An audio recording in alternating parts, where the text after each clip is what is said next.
పురం జిల్లాని కాటమరాజు జిల్లా చేయాలనే ప్రతిపాదన అసలు ఎందుకు వచ్చింది? చేయాల్సినటువంటి అవసరం ఏముంది?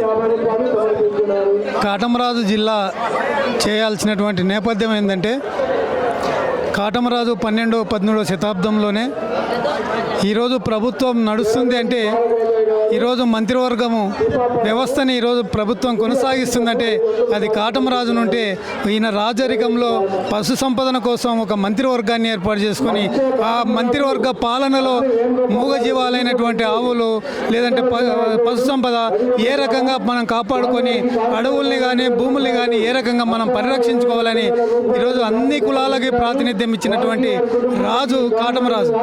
కాబట్టి ఆ కాటమరాజు యొక్క పాలనని మనం ఇప్పుడు అధునాతనమైనటువంటి ఇప్పుడు ప్రభుత్వం కొనసాగుతుందంటే ఆ పాలన వారసత్వాన్ని కొనసాగిస్తున్నారు.